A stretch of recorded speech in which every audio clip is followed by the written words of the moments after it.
Okay. Next story. Maggie Lee. She's gonna party till she dies. Party till I die. Book 'em ho, book 'em bye. But she has signed with TNA. So amid the chaos, TNA drops some positive news. That's kind of what they do.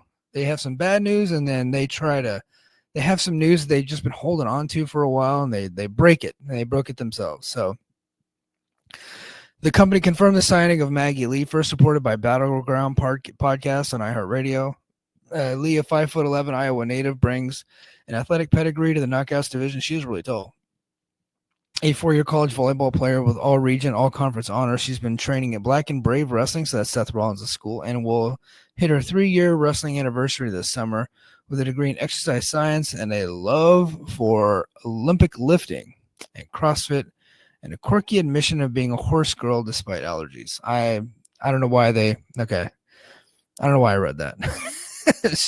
Says this is just coming from their website. Lee's got personality to spare. She even name dropped Nikki Bella as a childhood favorite. And if you go to her Twitter, it says on there from like a couple of years ago that she is going to be a WWE star one day. So that is the goal. She is not here for a long time, but she's here for a good time. And they dropped the news and it made it seem like this was a new regime signing, and this was not. This was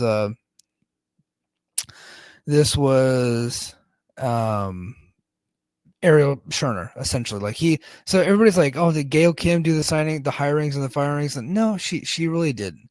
I'm sure she recruited some talent, and I'm sure they ran some names by her and had her look at some talent and get recommendations, but like she didn't have the authority to hire or fire anybody. I'm sure she could make recommendations for such.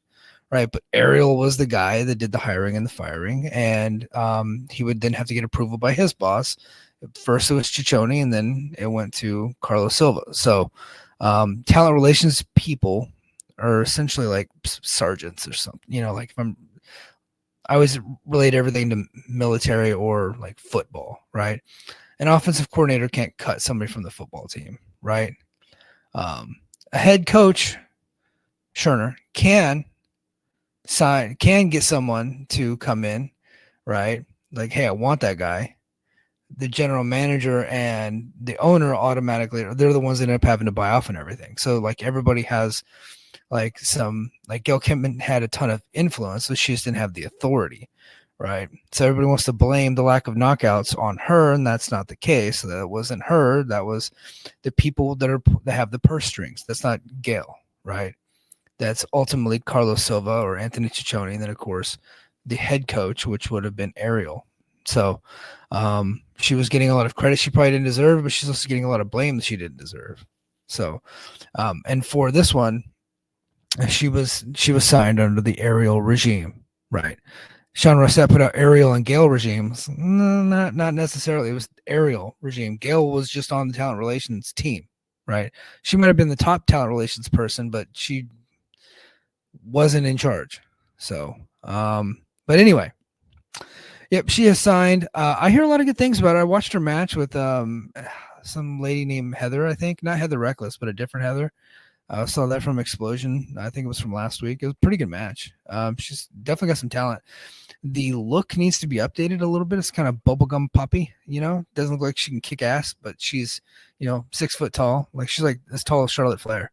So I would like to see her have a more look that says I can kick people's asses. So versus like I'm like young and bubblegum poppy, and I think that's kind of like, and some of the moves that she does are ass kicking moves. Just need the look to get updated. Okay, got some more time here. Sariah exited AEW. So Sariah and All Elite Wrestling have mutually agreed to part ways. Her team confirmed to Fightful. She told that to Entertainment Weekly, I think. She's now a free agent, having fulfilled her AEW duties on excellent terms. Interestingly, she's still listed on the roster page as of tonight, usually a sign of contract status, but her campus says she's free to explore new opportunities. I don't know that WWE clears her. I don't know that they would want her back. She was kind of a pain in the ass. She was there for a long time. She basically grew up there. Everybody goes back eventually, but I think if she wants to continue to wrestle and be a push star, I don't think that WWE is the place for her. AEW, she didn't fit in there. You know where she does fit in? And I hate to say this. MLW. No, actually, she probably would do fine there. No, I'm talking TNA. Like, I think that actually makes sense. I'm not saying it's going to happen, but there's a reason why I brought it up on this show. I normally wouldn't be talking about free agents that have no shot to be here. Like Mariah May. Apparently she's going to be gone from AEW this summer. She's going right into WWE if she leaves that company. She is not even sniffing TNA. But Sariah, different position. And they need the help in TNA. They would covet her because she's a big star. She's got Fed cred and dub cred. That is big time cred. Very necessary for you to be successful in TNA. If you can get Fed cred and dub cred at the same time, that's like golden. That's like gold for TNA. Like, you might as well win all the titles at that point. So, yeah, I do think now she probably wants to get paid a lot of money. So, and I don't know with everything that's going on in TNA if they're going to be offering a ton of money to people, but they seem like they're still got some momentum despite this week. We'll see what happens. All right. Now let's go ahead and get to this TNA Impact recap, or NXT TNA show. A lot of NXT on the show again. I'm kind of sick of it, to be honest with you. They need their own talent, but yeah, it was a loaded show. It was a good show. I actually I thought this episode was better than last week's episode. There was one segment that I liked for a while, but then it just continued for a long time. Before we get into the episode, though, let's talk about what happened on social media before the episode took place. The System did a whole thing. Eddie Edwards. This was supposed to be for the actual regular TV show. I think they just went overtime. So Eddie Edwards and the System basically did a whole promo saying that he was tired of them losing. And they do lose a lot. They are really bad at winning. They lost the tag titles. The System, like Fandango and Myers and Edwards, lose every single week.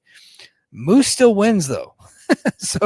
But they were calling out Moose specifically at one point, and they put Moose in the Ultimate X match at Rebellion. So there you go.